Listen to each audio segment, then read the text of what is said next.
Please subscribe and hit the bell icon for more updates. Hello everyone, a very warm welcome to Tulos Education. I'm Dr. Sheetal Puri and in this video we will discuss about mechanism of breathing. And as always I promise that I won't let you get bored. मैं आपको bore बिल्कुल नहीं होने देने वाली because बहुत अच्छी animations और बहुत अच्छे डायग्राम्स है आपको एक्सप्लेन करने के लिए. So do not forget to like, share and subscribe, and with lots of positive energy let's get started. Okay so आज हम क्या क्या डिस्कस करने वाले हैं. अब आज डिस्कस करेंगे about inhalation that is inspiration. Diaphragm के बारे में एक छोटा सा डिस्कशन करेंगे और डायफ्राम का रोल भी समझेंगे. फिर हम कंपेयर करेंगे external and internal intercostal muscles को डायग्राम की मदद से, ताकि आप इमेजिन कर पाए, विजुलाइज कर पाए कि ये कैसे काम करती है. फिर हम देखेंगे role of external and internal intercostal muscle and at last normal expiration या एक्सेलेशन को डिस्कस करेंगे. इसके नेक्स्ट वीडियो में हम डिस्कस करेंगे accessory muscles which are involve in inspiration. ये सब मैं नेक्स्ट वीडियो में बताने वाली हूँ आपको. उसके बाद हम फोर्सफुल एक्सपायरेशन के बारे में डिस्कस करेंगे और ब्रीथिंग से रिलेटेड कुछ टर्म्स को हम देखेंगे. और at last most important and interesting part, real time MRI भी देखेंगे जिसमें आप देख पाएंगे diaphragmatic movements during breathing. Very interesting. चलिए आज का वीडियो स्टार्ट करते हैं, आज का एक्सप्लेनेशन स्टार्ट करते हैं. ब्रीदिंग जिसको हम वेंटिलेशन भी बोल सकते हैं, 2 स्टेजेस में होती है, राइट. इंस्पायरेशन, इनहेलेशन, जिसमें सांस हम अंदर ले रहे हैं, सांस बाहर निकाल रहे हैं, राइट. सांस अंदर लेना और बाहर निकालना, इसको सिंपली ब्रीदिंग बोलते हैं. इनहेलेशन एंड एक्सपायरेशन ये रेस्पायरेशन से डिफरेंट है. रेस्पायरेशन और ब्रीदिंग में कुछ डिफरेंसेस है जो कि हमने लेसन 1 में डिस्कस किए थे. अगर आपको थोड़े से भी डाउट है तो प्लीज़ लेसन 1 का वीडियो जाके रेफर कीजिए, प्लीज़ देखिए, and I promise you will come up with very clear concepts. चलिए वापस आते हैं फिलहाल ब्रीदिंग पे. ब्रीदिंग में 2 स्टेजेस है, inspiration, inhalation and exhalation that is expiration. अब ये ब्रीदिंग ऐसे ही नहीं हो रही है, प्रॉपर प्रोसीजर है, प्रॉपर मैकेनिज्म है, और उसी मैकेनिज्म को आज की वीडियो में हम समझने वाले हैं. Movement of air and into and out of the lungs, it is carried out by creating pressure gradient. देखिए ग्रेडियंट शब्द का मतलब क्या है. ग्रेडियंट का मतलब है डिफरेंस. प्रेशर का डिफरेंस बनाया जाता है लंग्स और एटमॉस्फेयर के बीच में. एक छोटी सी अच्छी सी एनिमेशन हम देखते हैं कि देखिए बाहर 760 मिलीमीटर ऑफ मर्क्यूरी, ये है एयर एटमॉस्फेरिक प्रेशर की वैल्यू, राइट, जो कि फिक्स्ड है. अगर हम इससे कम प्रेशर मेंटेन करते हैं अपनी थोरैसिक कैविटी में, ये देखिए ये थोरैसिक कैविटी है जिसमें लंग्स सिचुएटेड है, लंग्स हैं. अगर उसमें हम एक कम प्रेशर मेंटेन करके रखते हैं एटमॉस्फेयर से, फॉर एग्जांपल 759, तो ही हवा अंदर जाएगी, क्योंकि हवा जो है वो अपने हाई प्रेशर रीजन से हमेशा लो प्रेशर रीजन की तरफ मूव करती है, राइट. और इसको हम कैसे करने वाले हैं, हम प्रेशर कम मेंटेन कैसे करके रखेंगे. सिंपल बॉयल्स लॉ, जिसके हिसाब से हम जानते हैं कि pressure it is inversely proportional to volume, right. और यहाँ पे अगर हम वॉल्यूम बढ़ा देते हैं तो प्रेशर कम हो जाएगा, राइट. अब देखिए जब हम इनहेल कर रहे हैं, हवा अंदर जा रही है, यहाँ पे हवा अंदर जा रही है, तो एक ग्रीन सा स्ट्रक्चर नीचे मूव कर रहा है, और थोरैसिक कैविटी जिसके अंदर लंग्स हैं वो फैल रही है, एक्सपैंड हो रही है, साथ में लंग्स भी एक्सपैंड हो रहे हैं और वॉल्यूम बढ़ रही है. अब क्योंकि वॉल्यूम बढ़ रही है इसीलिए प्रेशर कम हो पा रहा है. इसी सिंपल से लॉजिक को हम बोलते हैं मैकेनिज्म ऑफ ब्रीथिंग, और इसी को हम बोलते हैं negative pressure breathing. Alright, this is called negative pressure breathing. Okay so इसी नेगेटिव प्रेशर ब्रीदिंग की वजह से हम लोग खाना खाते खाते भी सांस ले पाते हैं, क्योंकि हम नेगेटिव प्रेशर का मतलब क्या है, हम एटमॉस्फेयर के रिस्पेक्ट में, एटमॉस्फेयर के कंपैरिजन में कुछ नेगेटिव, कुछ कम प्रेशर मेंटेन करके रख रहे हैं, राइट. ओके चलिए अब इसी सिंपल लॉजिक को देखिए फिर से. For air to flow into the lungs, intra alveolar pressure मतलब एल्व्यूलाई के अंदर का प्रेशर भी लो होना चाहिए एटमॉस्फेरिक एयर प्रेशर से, तभी हवा एटमॉस्फेयर से एल्व्यूलाई में जाएगी. And just before each inhalation, inhalation से जस्ट पहले intra pulmonary air pressure, intra pulmonary मतलब लंग के अंदर का एयर प्रेशर भी किसके इक्वल होगा, एयर प्रेशर ऑफ एटमॉस्फेयर के इक्वल होगा. ये जस्ट बिफोर ईच इनहेलेशन की बात कर रही हूँ. Alright okay. अब वॉल्यूम बढ़ाने में, थोरैसिक कैविटी की वॉल्यूम बढ़ाने में दो मसल्स इन्वॉल्व है. एक मसल को हम इस डायग्राम के थ्रू देख भी पा रहे हैं, दैट इज डायफ्राम, और इंटरकॉस्टल मसल जिसको हम आगे जाके डिस्कस करेंगे. फिलहाल इस डायग्राम पे आइए देखिए, ये है डायफ्राम, ये स्ट्रक्चर जिसको आप देख रहे हैं डायफ्रम, ये डोम शेप्ड मसल है, बड़ी सी मसल है डोम शेप गुंबद के आकार की, जो कि क्या कर रही है, सेपरेट कर रही है थोरैसिक कैविटी को। थोरैसिक कैविटी जिसमें हार्ट प्रेजेंट है, लंग्स प्रेजेंट है, उसको किससे सेपरेट कर रही है, नीचे अब्डोमिनल कैविटी से सेपरेट कर रही है। अब आप डायफ्रम की लोकेशन भी देख पा रहे हैं, ये कहाँ प्रेजेंट है। ऑलराइट, तो एक और मैं अच्छा सा डायग्राम दिखाती हूँ आपको। ये देखिए डायफ्रम, ये है horizontal section of the central part of the body. Okay, तो इसमें आप देखिए डायफ्रम देख पा रहे हैं कितनी बड़ी सी मसल है, रियल पिक्चर है ये डायफ्रम की, और ये कैसे गुंबद के आकार की है, डोम शेप्ड है।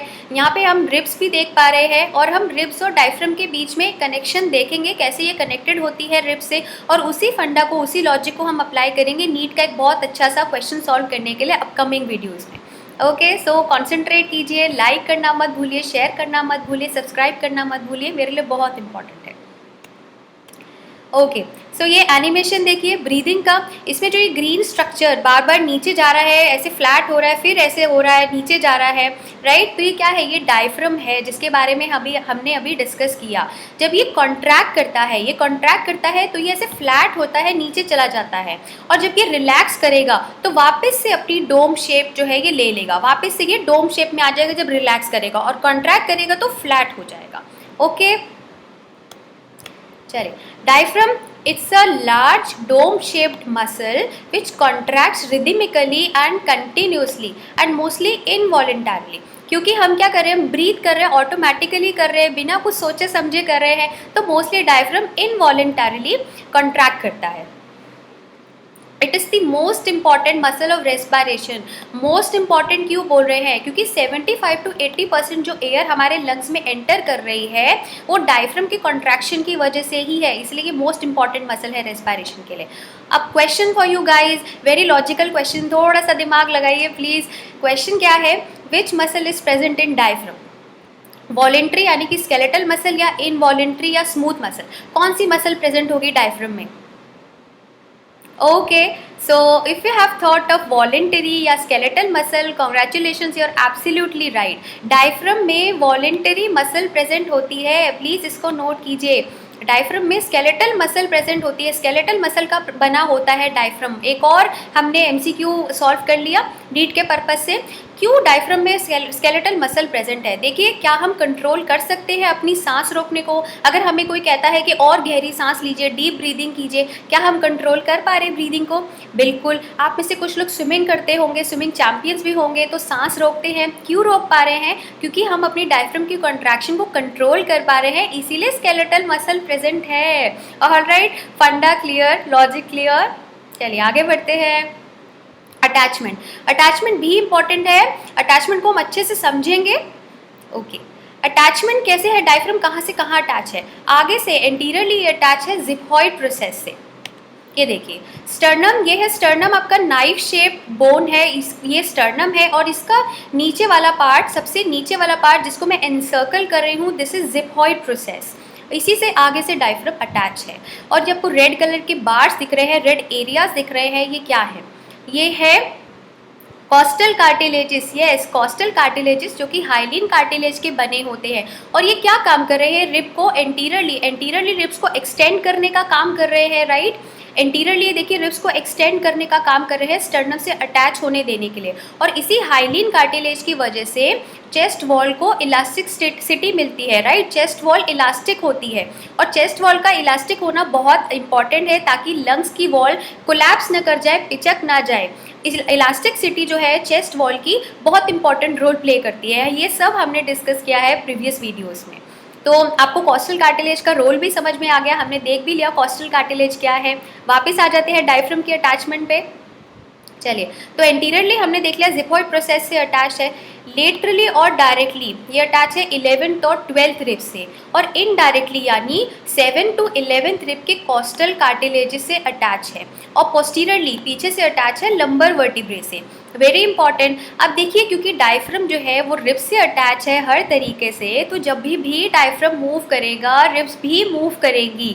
और ये एक इनडायरेक्ट हिंट है एक बहुत अच्छी नीट के क्वेश्चन को सॉल्व करने के लिए, जो हम अपकमिंग वीडियोज़ में देखने वाले हैं। ओके, तो अब ये देखिए ये डायफ्रम है, suppose this is your diaphragm, और ये लेटरली ऐसे यहाँ से क्या है, लेटरली यहाँ पे और यहाँ पे, ये डायफ्रम है डोम शेप में, लेटरली यहाँ पे इसकी मसल्स अटैच है और यहाँ से मसल्स अटैच है। तो ये मसल्स जब कॉन्ट्रैक्ट करेंगी ऐसे तो ये फ्लैट होगा, राइट। ये मसल्स थी, डोम शेप्ड है डायफ्रम, और ये मसल्स जब कॉन्ट्रैक्ट करी तो ये फ्लैट हो गया। यस, यही हो रहा है, इन मसल्स की कॉन्ट्रैक्शन की वजह से, जो लेटरल मसल्स है उनकी कॉन्ट्रैक्शन की वजह से डायफ्रम फ्लैट हो जाता है। राइट, समझ में आया? चलिए, अब जब एयर अंदर फ्लो कर रही है, एयर अंदर फ्लो कर रही है इनहेलेशन के वक्त में, तो रिब्स क्या कर रही है, they are moving up and out. Ribs जो है वो ऊपर मूव हो रही है और बाहर की तरफ जा रही है, राइट, ऊपर और बाहर, ये रिब्स का मूवमेंट है। और डायफ्रम फ्लैट हो रहा है, कॉन्ट्रैक्ट कर रहा है, राइट, कॉन्ट्रैक्ट करते वक्त फ्लैट हो रहा है। और एयर जब बाहर जाएगी एक्सहेलेशन के वक्त में, रिब्स क्या करेंगी, they will move down and in, down and in, right, ऐसे रिब्स मूव करती हैं, चेस्ट मूव करती है, और डायफ्रम जो है अपनी ओरिजिनल शेप में वापस आ जाता है, डोम शेप में। अब इधर से ही हम एक्सिस समझेंगे कि जब डायफ्रम कॉन्ट्रैक्ट कर रहा है तो किस एक्सिस में थोरैसिक कैविटी का वॉल्यूम इंक्रीज हो रहा है। ये देखिए, ये रिलैक्सेशन शेप में है डायफ्रम, जब ये कॉन्ट्रैक्ट करता है, ऐसे कॉन्ट्रैक्ट करता है तो नीचे आता है, और थोरैसिक कैविटी की वॉल्यूम किस एक्सिस में बढ़ रही है, इस एक्सिस में बढ़ रही है। ये देखिए, ये वाले एक्सिस में बढ़ रही है, राइट। और ये एक्सिस ये देखिए क्या है, ये एंटीरियर एंटेरो पोस्टीरियर एक्सिस है। इसको आप कैसे याद रखेंगे, डैप की फॉर्म में भी याद रख सकते हैं, D for diaphragm, A for anterior and P for posterior, इसको ऐसे भी याद रख सकते हैं। तो जब डायफ्रम कॉन्ट्रैक्ट करेगा तो थोरैसिक कैविटी का वॉल्यूम एंटेरो पोस्टीरियर एक्सिस में, इस एक्सिस में जो है बढ़ेगी, इंक्रीज होगी। ये एनसीईआरटी में मेंशन्ड है, इसलिए बहुत इंपॉर्टेंट है आपको याद रखना और समझना। चलिए, so contraction causes it to become flat and lower down and the volume of thoracic cavity is increasing in antero posterior axis. Very very important, मैं इसको स्टार मार्क कर देती हूँ। ड्यूरिंग नॉर्मल और क्वाइट ब्रीदिंग, जिसको हम यूपनिया भी बोलते हैं, डायफ्रम नीचे जाएगा, डिसेंड करेगा अबाउट 1 सेंटीमीटर, और प्रेशर ग्रेडियंट कितना डेवलप करेगा, 1 to 3 मिलीमीटर ऑफ मर्करी। और स्ट्रेनस ब्रीदिंग जब करेंगे, स्ट्रेन के साथ जब हम ब्रीथ करेंगे तो डायफ्रम क्या है, डिसेंड करेगा up to 10 centimetre. Pressure difference कितना क्रिएट होगा, 100 मिलीमीटर ऑफ मर्करी, ताकि हम इनहेल कर पाए 2 to 3 लीटर्स ऑफ एयर। अब डायफ्रम जो है it is primarily innervated by phrenic nerve, इसलिए हम इसको फ्रेनिक मसल भी बोलते हैं, डायफ्रम को हम फ्रेनिक मसल भी बोलते हैं।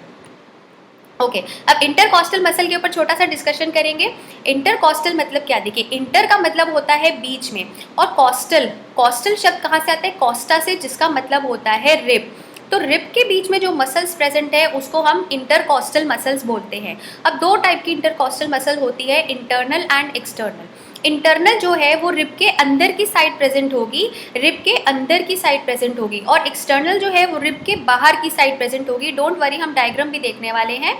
और इंटरनल और एक्सटर्नल इंटरकॉस्टल मसल देखिए, क्योंकि रिब्स जो है वो 12 पेयर्स है इन नंबर, और ये उनके बीच में प्रेजेंट है इंटरकॉस्टल मसल, तो ये कितनी होंगी, they are 11 pairs in number on both the sides, और ये दोनों भी स्केलेटल मसल्स हैं। ओके, देखिए, सच सेल्फ एक्सप्लेनेटरी डायग्राम, ये रिब है और रिब के बीच में ये देखिए दोनों इंटरनल और एक्सटर्नल इंटरकॉस्टल मसल्स प्रेजेंट है। इनका डायरेक्शन देखिए, ये अंदर की साइड, रिब के अंदर की साइड है इंटरनल वाली, जो कि ऐसे रन कर रही है, ओब्लिकली तिरछी रन कर रही है, और ये भी एक्सटर्नल रिब के बाहर की साइड प्रेजेंट है, और ये भी ऐसे तिरछी रन कर रही है। लेकिन क्या हम देख सकते हैं कि ये दोनों एक दूसरे को क्रॉस कर रही है, अपोजिट डायरेक्शन में प्रेजेंट है ऐसे। ये देखिए, ये इस डायरेक्शन में और ये इस डायरेक्शन में, दोनों अपोजिट डायरेक्शन में अटैच है, इसलिए इनका जो मैकेनिज्म ऑफ एक्शन होता है वो भी अपोजिट होता है एक दूसरे से। यहाँ से मैं एक छोटा सा हिंट देने वाली हूँ ताकि आप अपने क्वेश्चन सॉल्व कर पाए। इंटरनल और एक्सटर्नल, एक्सटर्नल का मतलब होता है बाहर, राइट, एक्सटर्नल का मतलब होता है बाहर। तो जब ये वाली मसल्स कॉन्ट्रैक्ट करेंगी तो रिब केज क्या होगा, बाहर की तरफ मूव होगा, बाहर की तरफ और ऊपर की तरफ मूव होगा एक्सटर्नल इंटरकॉस्टल मसल की कॉन्ट्रैक्शन से। और जब इंटरनल इंटरकॉस्टल मसल्स कॉन्ट्रैक्ट करेंगी तो क्या होगा, रिब केज अंदर की तरफ मूव होगा, राइट, क्योंकि इंटरनल का मतलब होता है अंदर, और रिब केज को ये अंदर की तरफ और नीचे की तरफ मूव करेंगी। Okay clear. इससे आप इन दोनों, इट्स हिंट की मदद से आप इन दोनों का एक्शन याद रख सकते हैं। लेकिन इंटरनल इंटरकॉस्टल मसल जो है वो फोर्सफुल एक्सपायरेशन में यूज होती है। एक्सटर्नल इंटरकॉस्टल मसल जो है जब वो कॉन्ट्रैक्ट करेगी तो रिब बाहर की साइड मूव होगा, और जब ये रिलैक्स करेंगी तो नॉर्मल ब्रीदिंग में रिब केज अपनी नॉर्मल पोजीशन पे आ जाएगा। प्लीज इसको याद रखिए, हम आगे देखेंगे अभी। ओके अब देखिए इंटरनल इंटरकॉस्टल मसल को अगर हम बैक से देख रहे हैं, पीछे से देख रहे हैं, तो देखिए कैसे रिब के अंदर की साइड प्रेजेंट है और कैसे रिब्स के बीच में प्रेजेंट है। और एक्सटर्नल इंटरकॉस्टल मसल को भी ये देखिए हम बैक से अगर देखें तो ये कैसे रिब्स की बाहर की साइड प्रेजेंट है और कैसे दोनों साइड पे प्रेजेंट है रिब्स के बीच में। Interesting, more interesting thing coming for you. ये देखिए I promise that I won't let you get bored and you have to promise that you will definitely like the video। ये देखिए कितना super awesome animation है internal और external intercostal muscle का। आप दोनों में डिफ्रेंशिएट भी कर सकते हैं कैसे ये मसल्स प्रेजेंट है।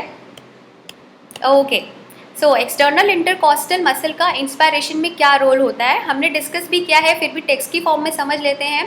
देखिए ये क्या कर रही है, क्वाइट और फोर्स्ड इनहेलेशन में हेल्प कर रही है। एक्सटर्नल इंटरकॉस्टल मसल ऐसा नहीं है कि ये फोर्स इनहेलेशन में हेल्प नहीं करेगी। फोर्स इनहेलेशन में इनके साथ एक्सेसरी मसल्स भी हेल्प करती है जिनको हम नेक्स्ट वीडियो में डिस्कस करेंगे। क्वाइट में ये क्या करेंगी, जब हम रेस्ट पे ब्रीथ कर रहे हैं सिंपली ये मसल्स जो है एक्सटर्नल वाली ये सिंपली रिलैक्स कर जाएंगी। तो व्हेन दे आर कॉन्ट्रैक्टिंग ये क्या करेंगी, एक्सटर्नल मतलब बाहर, तो ये रिब्स एंड स्टर्नम को अप और आउटवर्ड मूव करेंगी। इसलिए थोरैसिक कैविटी का वॉल्यूम किस एक्सेस में इंक्रीज करेंगी, डोर्सोवेंट्रल एक्सेस। ये एक्सेस भी बहुत इंपॉर्टेंट है, मतलब बैकवर्ड फॉरवर्ड डायरेक्शन। डायग्राम देख लेते हैं हम। ये देखिए जब इंस्पिरेशन हो रहा है थोरैसिक कैविटी एक्सपैंड कर रही है, राइट। ये नॉर्मल आप देख सकते हैं, देखिए एक्सपैंड की थी इतना, थोरैसिक कैविटी एक्सपैंड कर रही है और एक्सटर्नल इंटरकॉस्टल मसल कॉन्ट्रैक्ट कर रही है और डायफ्राम भी कॉन्ट्रैक्ट कर रही है। और जब हमने एक्सपायर किया, एक्सहेल किया, तो थोरैसिक कैविटी रिड्यूस हो गई। यहाँ से ये जो एक्सपेंशन था तब इतनी एक्सपैंड हुई थी, कॉन्ट्रैक्ट करी, राइट, रिड्यूस करी थोरैसिक कैविटी, तो अपने नॉर्मल पोजीशन पे वापस आ गई। और दोनों मसल्स डायफ्राम भी और एक्सटर्नल इंटरकॉस्टल दोनों की दोनों रिलैक्स कर गई। इसलिए एक्सहेलेशन क्या है, पैसिव प्रोसेस है। Exhalation is a passive process, moving of air out of the lungs. और ये प्रेशर ग्रेडियंट देखिए हमने डिस्कस किया था, प्रेशर को अगर हम वॉल्यूम को कम कर देंगे तो प्रेशर बढ़ जाएगा और एयर हमेशा अपने हाई प्रेशर से लो प्रेशर की तरफ जाती है। अगर हमें हवा अंदर से लंग से बाहर भेजनी है तो हमें अंदर थोरैसिक कैविटी का प्रेशर बढ़ाना पड़ेगा। 762 मिलीमीटर ऑफ मरकरी हो जाता है अंदर का प्रेशर, जिसकी वजह से हवा अंदर से बाहर चली जाती है, जिसको हम एक्सहेलेशन बोलते हैं। और इसमें दोनों मसल्स डायफ्राम और एक्सटर्नल इंटरकॉस्टल मसल रिलैक्स कर जाती हैं, इसलिए ये पैसिव प्रोसेस है और स्टर्नम और रिब्स अपनी नॉर्मल पोजीशन में वापस आ जाते हैं। Alright, so I hope you've really liked the explanation I've given to you with everything. So do not forget to like, share and subscribe. If you have any queries, do post in the comment section along with your feedback. Okay, till then stay safe, stay happy. Goodbye.